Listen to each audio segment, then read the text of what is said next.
Bienvenue sur CamNews 24 et c'est l'instant consacré à l'actualité mondiale à travers international. Le décryptage des sujets retenus va se faire avec le concours de l'internationaliste Ghislain Kougan, par ailleurs journaliste consultant. Bienvenue chez nous, chez vous. Merci Donald, bienvenue aussi à tous nos téléspectateurs. Le premier arrêt nous conduit au Tchad où l'investiture du président Idriss Déby Itno pour un cinquième mandat à la tête du pays n'est pas un long fleuve tranquille. Les 6 candidats contestataires cherchent des moyens efficaces pour contrecarrer la légitimité de M. Déby. Quant aux autres candidats malheureux qui ont reconnu leur défaite, ils se mobilisent, eux, sur initiative du Premier ministre pour soutenir son programme politique. Alors, Ghislain Kougan, la légitimité du président Déby est-elle contestable à ce stade de la procédure d'investiture? Oui et non. Bon, commençons par non, puisque Déby a été élu à l'issue de l'élection présidentielle. Maintenant, on peut contester la légitimité de Déby sur le plan politique. Pourquoi sur le plan politique? Parce qu'en réalité, quand on parle des principes de la démocratie, on a aussi l'alternance au pouvoir. Et on se rend bien compte, vous l'avez évoqué, 5 mandats déjà. Ça veut dire qu'Idriss Déby a déjà passé plus d'un quart de siècle à la tête du pays. Mais sur le plan de la régularité, on ne peut pas contester le fait que Déby soit effectivement président de la République. Mais il faut comprendre que tout ne se joue plus au niveau du droit, non, au niveau du juridique. C'est plutôt au niveau du politiquement. Et là, on peut dire que c'est politiquement incorrect. Parce que quand même, quand vous faites un mandat, 2 mandats, 3 mandats, 4 mandats, 5 mandats, il y a de quoi s'interroger sur notamment le principe de la démocratie qui veut qu'il y ait aussi une alternance, qu'on laisse aussi d'autres personnes prendre les rênes du pouvoir pour exprimer aussi leur talent. Justement, les moyens efficaces recherchés par l'opposition pour contester la légitimité du président Déby élu sont-ils prévus par la constitution du Tchad? Et c'est là le problème. Est-ce que également le fait que Déby brigue 5 mandats est aussi encadré par la Constitution? Je ne pense pas, puisque très souvent on fait recours à des pirouettes, on modifie les articles comme cela s'est fait dans un pays de l'Afrique centrale, suivez mon regard.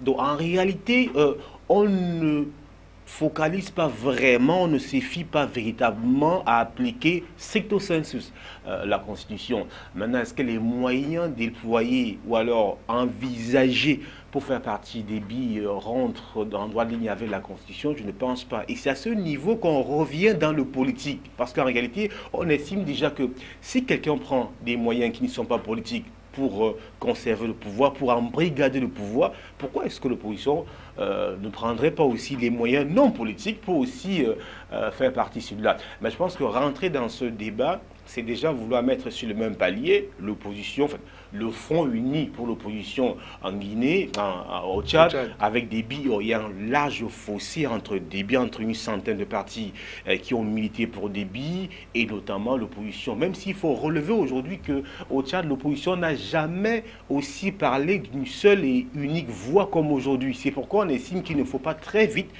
tomber dans l'analyse qui consiste à dire, voilà, l'opposition a l'habitude de nous servir ce genre de plat. Au début, on est vigoureux, on est vitupérant, on travaille, mais à la fin, elle finit par se lasser. Il faut déjà relever qu'il y a une dislocation sur le temps, plus qu'il n'y a que 6 partis contestataires, les autres se sont alignés. Alors, ceux qui s'alignent, c'est sur quelle base? Je pense que ceux qui s'alignent sont ceux qui font opposition de manière radicale. Vous avez Kebzabo par exemple. Quel que soit lambda, comme on dit chez nous, Sali Kebzabo ne peut pas notamment à prendre la main du président Déby aujourd'hui. Vous savez, il y en a qui trouvent leur légitimité dans la contestation électorale. Parce que sur le plan africain, très souvent, la plupart des guerres, vous avez le Burundi, la RDC, ces crises-là naissent toujours des compétitions électorales. Il y en a qui se confortent dans leur rôle de première figure de l'opposition. Vous avez Kebzabo, par exemple, au Tchad, vous avez le SDF au Cameroun, vous avez le parti d'Étienne Tshisekedi en RDC. Donc, il va être difficile. Le problème maintenant, c'est aussi au niveau des partis qui ont apporté leur soutien à Déby, une centaine de partis. Est-ce que dans le nouveau gouvernement, tous ces partis-là auront le retour sur investissement? Et automatiquement, certains partis politiques vont être lésés et ces partis-là peuvent rejoindre maintenant les rangs de l'opposition pour s'opposer à Idriss Déby. Alors, outre ce manque d'alternance à la tête de l'État, quel autre reproche ferait-on au président Déby? Je pense que quand on regarde la situation du Tchad aujourd'hui, la crise économique, hein, le Tchad qui fait front avec Boko Haram, et cela qui demande des moyens militaires colossaux, tant pour moi on parle de moyens, et qui demande aussi l'économie, beaucoup d'investissements. On sait très bien que le monde va très mal avec la chute drastique des cours de pétrole, dont le Tchad fait face comme tous les pays qui bataillent contre Boko Haram, à la crise économique, à une crise alimentaire aussi, à une crise, je dirais même institutionnelle, parce qu'aujourd'hui, il y va de la gestion de la République au niveau du Tchad.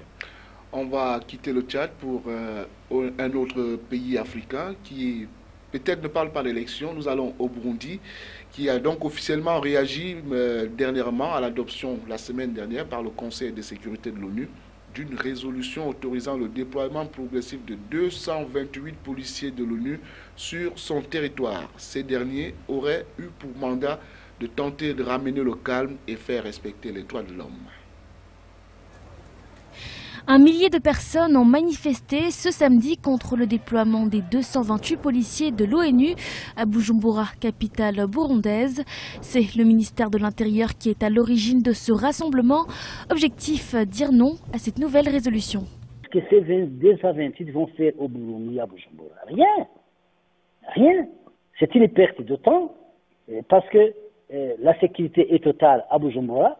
Il faut appeler Hollande, M. Hollande, venir à Bujumbura voir si la sécurité n'est pas bonne. Donc pourquoi est-ce que tout ce mécanisme de contingence amené ici à Bujumbura? C'est pour marquer au niveau international que le Burundi n'est pas en paix, nous sommes en paix. Cette mesure des Nations Unies a été adoptée ce vendredi 29 juillet à l'initiative de la France. Selon le Conseil de sécurité de l'ONU, elle aurait pour objectif de ramener le calme et faire respecter les droits de l'homme. Le pays est plongé dans une grave crise émaillée de violence depuis l'annonce d'une troisième candidature par le président Pierre Nkurunziza en avril 2015, avant d'être réélu en juillet de la même année. Voilà, le gouvernement burundais qui refuse en bloc et en détail, il faut le dire ainsi, d'accueillir les forces onusiennes. Sur quelle base? Je pense qu'il s'agit du ping-pong. Sur la base de ce qu'a dit l'ambassadeur du Burundi à l'ONU, sur la base de ce qu'il faut intégrer le respect de la souveraineté du Burundi.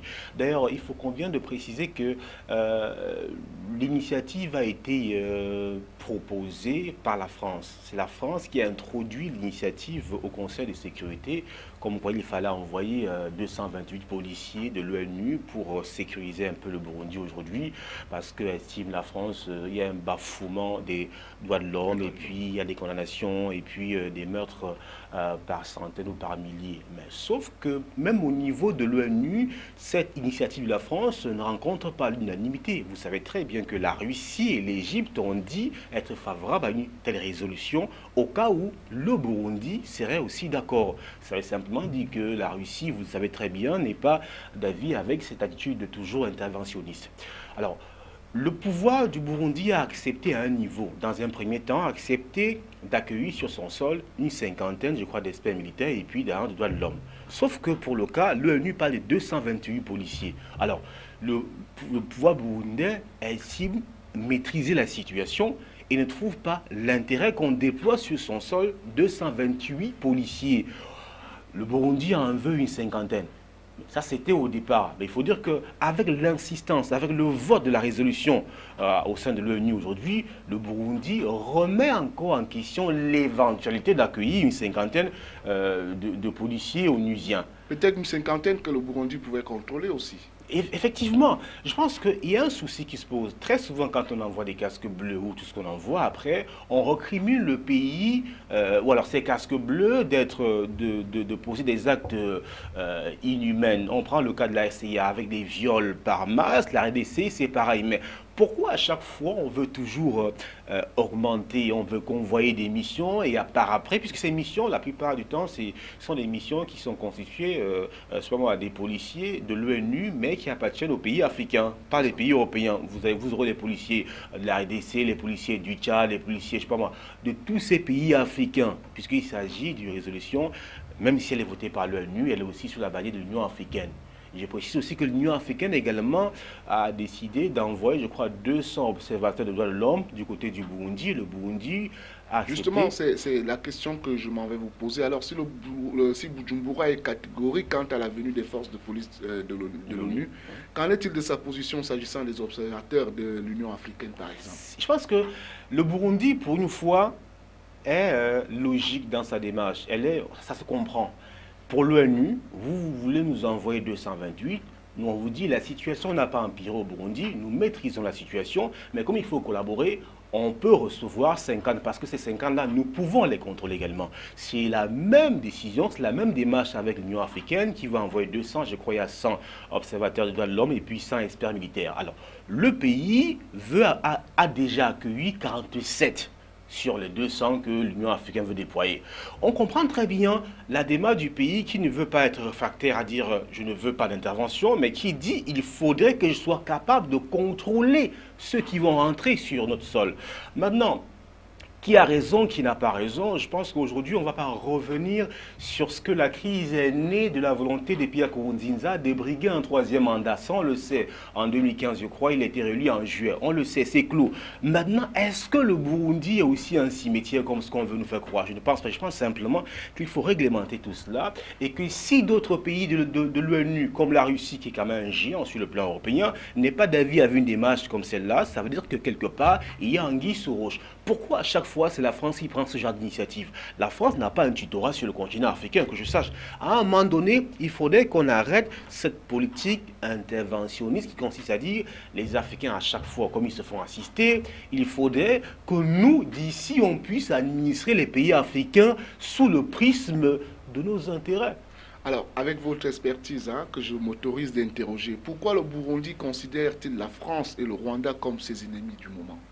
Non, je pense simplement, la France, vous savez, un pays africain qui ne considère pas la France comme un ennemi, il n'y a pas beaucoup de pays africains. Quand je parle d'ennemis, je parle dans les rapports, les relations. Beaucoup de gens, je ne dis pas qu'il faut être franco-pessimiste, non, je dis simplement qu'à un moment donné, la France a posé des actes sur le continent africain, et même si la France n'a pas posé un acte en direction d'un pays précis, ce que la France a fait en Libye, ce que la France a fait en Côte d'Ivoire, interpelle tous les Africains qui finalement viennent à assumer tout cela et à se sentir lésés et surtout touchés dans leur être. Mais maintenant, il faudrait qu'on fasse la part de choses. On peut travailler, on doit travailler avec la France, on doit avancer aujourd'hui.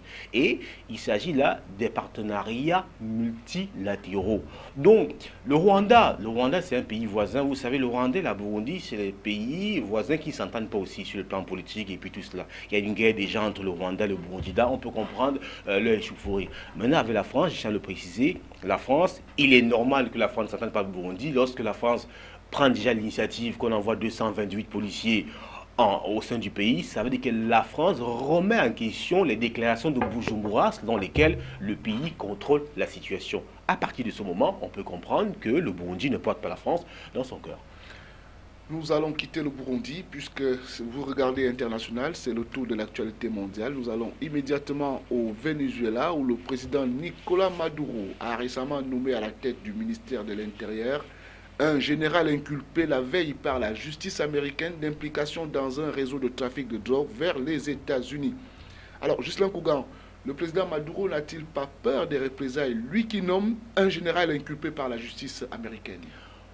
Votre question est déjà polémique en elle-même. Pourquoi? Le président Nicolás Maduro est le président du Venezuela. Et je vais reprendre une phrase de Moussa Dadis Camara. Le Venezuela n'est pas une sous-préfecture des États-Unis. C'est-à-dire? C'est-à-dire que le Venezuela est un pays de l'Amérique latine. Les États-Unis, c'est l'Amérique du Nord. Mais d'où vient-il que vous avez un ministre qui a été inculpé par la DEA, qui est américaine, ou le problème avec le Venezuela? D'ailleurs, je tiens à préciser simplement que le président vénézuélien a fait part de ce que c'est aux Vénézuéliens de gérer leurs affaires. Comment il s'appelle, Nestor Rivarol Torres, qui a été nommé ministre de l'Intérieur, a travaillé sous le régime d'Hugo Chavez. Hugo Chavez est quand même la figure de proue au Venezuela aujourd'hui. Alors, il a été, on dit, d'après le président, il a travaillé à arrêter beaucoup de narcotrafiquants. Il a abattu un travail de sape. Voilà le justificatif qui a été avancé par le président Nicolas Maduro, qui aujourd'hui, quand un cas, souffre un peu dans son pays. Donc, le fait qu'il y ait une inquiétude, qu'il y ait une dislocation de rapport entre les États-Unis et le Venezuela sur le cas sur le cas Torres, ne veut pas, on ne doit pas intimer à Maduro la démarche à suivre. Et le fait déjà aussi que le secrétaire d'État américain John Kerry a exprimé sa réserve par rapport à ce qui se passe au Venezuela, il estime qu'il faut libérer les dirigeants politiques, qu'il faut promouvoir le dialogue. Et puis le président Maduro a répondu en disant c'est aux Vénézuéliens de gérer leurs affaires. Les États-Unis ont cette habitude, cette intrusion à chaque fois de donner des leçons aux uns et aux autres. Je pense que de ce point de vue, la démarche du Venezuela se comprend. Maintenant, par rapport à la crise qui frappe le Venezuela, c'est à ce moment qu'on peut interroger et peut-être contester la démarche de Nicolas Maduro. Justement, puisque Nicolas Maduro aurait peut-être attendu que tout soit clair, la situation de Torres soit claire avant de confirmer sa nomination. Pourquoi? Autrement, vous dites que Nicolas Maduro aurait dû agir par rapport aux États-Unis. Justement, pour clarifier la situation peut-être éthique de Torres. Je pense que les précédents parlent tout de même. Je pense qu'en mars, je crois, il y a eu comme une volonté des deux pouvoirs de revoir leur relation, depuis jusqu'à 10 ou 15 ans, de réchauffer leur relation. D'ailleurs, il avait été brandi l'idée des rencontres entre les différentes autorités des États-Unis et puis du Venezuela pour essayer un peu de fumer le calumet de la paix afin de partir les plus belles. Sauf que rien n'a se fait et que là, maintenant, on tombe dans une situation directement conflictuelle où on n'envisage même plus une normalisation ou alors une renormalisation des relations entre Caracas et Washington. Et je pense que cela s'inscrit dans la démarche du président Maduro qui veut lutter pour la souveraineté de son pays, qui ne veut pas être dans ses choix dicté ou influencé par un acte posé par les États-Unis. À partir du moment où il fait part de ce que le ministre qu'il a nommé, Torres, Nestor Everol, a suffisamment travaillé sous l'époque du grand Chavez et a fait un travail de sape, c'est logique que maintenant que le pays est confronté à ce genre de situation, qu'il puisse le reconduire. Et je pense également qu'il faut comprendre le contexte dans lequel le Venezuela est. Parce que le Venezuela aujourd'hui est frappé par une grave crise à cause de la chute des cours du pétrole. On sait que son économie est en grande partie oxygénée par le pétrole aujourd'hui. Et puis il y a un problème d'électricité, il y a un problème. D'ailleurs, les services publics sont ouverts 2 fois par semaine.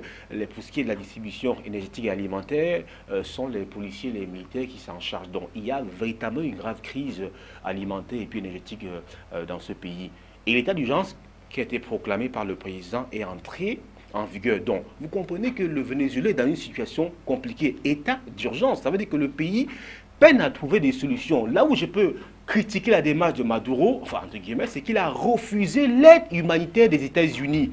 Simplement parce qu'il a estimé qu'en tendant le bras, les États-Unis vont peut-être prendre tout le corps. On peut comprendre sa méfiance par rapport à ça. Maintenant, comme il refuse, il faudrait qu'il trouve rapidement des voies et moyens pour sortir le pays de cette situation critique, cataclysmique et même catastrophique. Alors, d'une part, les États-Unis qui considèrent Nestor Everol comme un trafiquant de drogue et Nicolas Maduro qui considère que c'est un homme d'une bonne probité morale intègre. Alors, la responsabilité du général Nestor Torres au sujet de cette affaire de trafic de drogue est-elle formellement établie au niveau du Venezuela? Est-ce qu'il y a d'autres pensées qui estiment que c'est véritablement un trafiquant de drogue? Je ne pense pas. Parce que si c'était le cas, le parti de l'opposant, vous savez très bien que Nicolas Maduro a été battu aux législatives. D'ailleurs, on demande un référendum pour le renverser. Alors, le parti de Enrico Capriles, je crois. C'est ça. Capriles, je crois. Son parti n'a pas brandi cela comme argument, puisqu'il s'agit quand même d'une affaire interne à un autre pays aujourd'hui. Donc, ce sont les États-Unis qui brandissent, je sais pas moi, qui sortent ce casier, apparemment. Cela remonte entre 2008 et 2010, où il a été accusé de trafic de drogue, machin truc, dans cette sombre affaire. Aujourd'hui, je pense que le Venezuela qui refuse l'aide humanitaire, alors que le pays souffre le martyre, il n'y a pas d'électricité, il y a les pillages, il y a des coupures intempestives, le service public est ouvert 2 fois par semaine. Je pense que c'est véritablement compliqué. Il faut rapidement trouver des solutions pour le président Nicolas Maduro. On va s'intéresser à autre chose. Nous allons tout de suite en culture. Nous parlons de culture, je veux dire. Koffi Olomide a finalement été placé sous mandat de dépôt.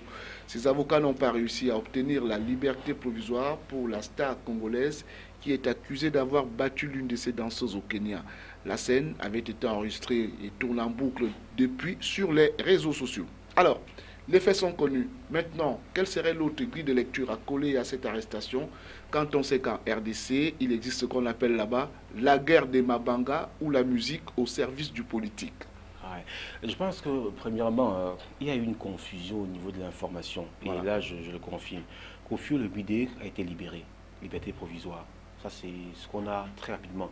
Parce que on ne se comprend pas. Il y en a qui disent qu'il est encore en prison, il y en a qui disent oui, il y en a qui disent non. Mais sauf qu'il a surfé un truc, il a posté une vidéo où il dit « Je suis enfin à la maison, merci ». Il dit « J'ai subi, j'ai compris ». Maintenant, s'il a vraiment compris, puisque ce n'est pas, il est coutumier du fait, ce n'est pas nouveau. Et je pense qu'il y a, comme vous l'avez dit, il y a beaucoup de grilles de lecture. La musique au service du politique, ça se comprend. Sauf que Koffi Olomide a joué au malin. C'est pourquoi j'estime qu'il est intéressant pour les chanteurs et musiciens de faire l'école aussi. Justement. Lui, il ne se prononce pas très souvent sur la politique dans son pays. Il ne prend pas position. Vous ne verrez pas de chanson où Koffi Olomide dira peut-être Joseph Kabila ou il dira, je sais pas, Vital Kamerhe, comme ces autres chanteurs. Par contre, il va vous chanter Fornia Sigbe, il va vous chanter Guillaume Soro, il vous chantera Ahmed Bakayoko pour exprimer son amitié avec, d'ailleurs, il se tague à chaque fois, dire que son ami, son très grand ami, c'est Ahmed Bakayoko, le ministre de l'Intérieur de Côte d'Ivoire. Là, il exprime très clairement ses convictions politiques. Puisqu'à partir du moment où il chante Guillaume Soro et Ahmed Bakayoko, on sait que si vous chantez Guillaume Soro, vous êtes contre Blé Goudé. Donc, automatiquement, vous êtes dans le camp Guillaume Soro et non pas dans le camp Barbeau, Laurent Gbagbo. Donc là, il est clair. Mais au Congo Kinshasa, il y a un flou artistique que Koffi Olomide entretient, il ne s'exprime pas sur les affaires politiques. Maintenant, s'il faut revenir sur le déraillement en lui-même, je pense qu'il faudrait que les chanteurs et musiciens comprennent qu'ils sont avant tout des hommes, comme tout le monde. C'est-à-dire que c'est le sang rouge qui coule dans leurs veines, ils ont 2 bras, 2 pieds comme tout le monde. Il faudrait qu'on assume aussi les exigences de la notoriété. Ce n'est pas parce qu'on est Koffi Olomide, le seul mission africain à avoir rempli Bercy en 2000, en France, étant seul à l'affiche, qu'on estime qu'on va se comporter n'importe comment.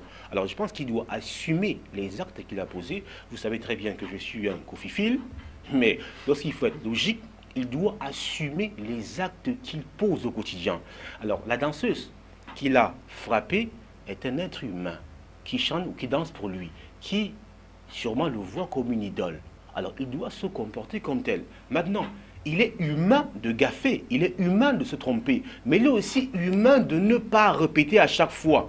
Quand il dit qu'il a su... Justement, puisque vous parlez de répétition, et Koffi Olomide qui bénéficie aujourd'hui d'une liberté provisoire, oui. Est-ce qu'il pourra facilement sortir des mailles de la justice, lui qui est coutumier du fait, si on se rappelle de sa mise en examen en enterre en France, pour viol sur mineurs, séquestration, actes de barbarie en bande organisée et trafic d'êtres humains? Est-ce que Koffi Olomide peut s'en sortir dans ce contexte, malgré la liberté provisoire? Je pense qu'il faut ajouter un petit bémol sur le mandat d'arrêt qui a été émis contre lui en France. Oui. L'affaire remonte à, je crois, 2013 par là. En fait, le juge a estimé, enfin, les avocats ont estimé que les juges sont basés sur les témoignages des uns et des autres, qu'il n'y a pas un dossier solide. Hein. C'est la raison pour laquelle on a battu tout cela en brèche. Mais cela ne veut pas dire pour autant que rien n'a existé. Pour revenir maintenant à l'acte qu'il a posé, je pense qu'à partir du moment, quand il dit qu'il a subi, il a compris, il comprend qu'il va revenir sur terre. En réalité, pour moi, il y en a des femmes qui disent que non, il faut l'excuser. Dans certains pays, quand vous êtes une star, il faut qu'on vous traite avec beaucoup de respect. Comme si la fille qui a été battue n'était pas un être humain. Comme si la vie d'un être humain était plus supérieure à celle d'un autre être humain. Je pense que non, il doit assumer, il a une famille, la fille qui a été battue a aussi une famille. Il n'y a pas une famille qui est supérieure à une autre. Je ne sais pas pourquoi on veut incruster dans l'idée des Africains, par exemple, que M. Anizoa, qui est là, qui est un homme, qui a une vie, qui a une famille, que sa famille ne vaut pas grand-chose par rapport à la famille, je sais pas moi, d'un ministre de la République. Mais non! Je pense très sincèrement qu'une vie vaut une vie. Lorsque vous posez un acte, vous devez assumer. Et je pense même d'ailleurs que si vous posez un acte alors que vous êtes une icône, vous devez même assumer plus. Vous êtes Kofi Phil. Kofi Phil. Cet homme à femme qu'est Kofi n'est-il pas victime aujourd'hui de son arrogance et de ce manque de générosité dont lui reproche plus d'un Quinois? Kofi n'a pas la main légère.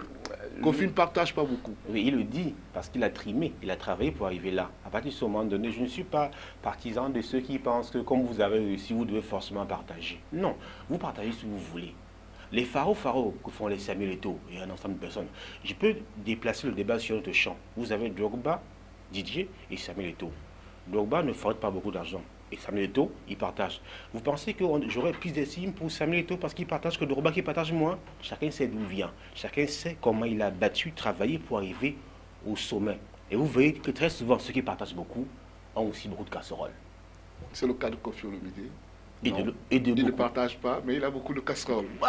Il peut être une exception, mais je pense simplement que j'espère pour lui qu'il a vraiment subi et qu'il a compris et qu'il ne va plus répéter ce genre d'actes ignobles et surtout de barbarie qui vraiment le rabaisse véritablement. Croyez-moi, à partir de ce qu'il a fait, à travers ce qu'il a fait au Kenya, non simplement le fait de le voir menotté, il perd beaucoup en capital sympathie. Vous avez une icône du jeunesse africaine qui est menottée. Alors, ce n'est pas l'exemple que mon fils, par exemple, qui verra peut-être le jour dans 1 an ou 2 ans, aimerait voir. Il n'aimerait pas comprendre que papa a dû un artiste qui finalement est un ingrat et quelqu'un qui n'arrive pas à se contrôler, quelqu'un, et en même temps, peut-être qu'il aurait battu un homme. Là, ce serait fait comprendre. Lui qui aime les femmes, qui tape sur une femme, je pense qu'il devrait prêcher par l'exemple, en fait. Kofi a subi, Kofi a compris. Merci Ghislain Kougan d'être venu sur le plateau de l'International. On se donne rendez-vous dans quelques jours seulement. Avec le même plaisir. Et à vous, chers téléspectateurs, c'est la fin de cette émission. On se retrouve donc dans quelques jours pour une autre sortie d'International, le tour de l'actualité mondiale sur Chem News 24. Au revoir.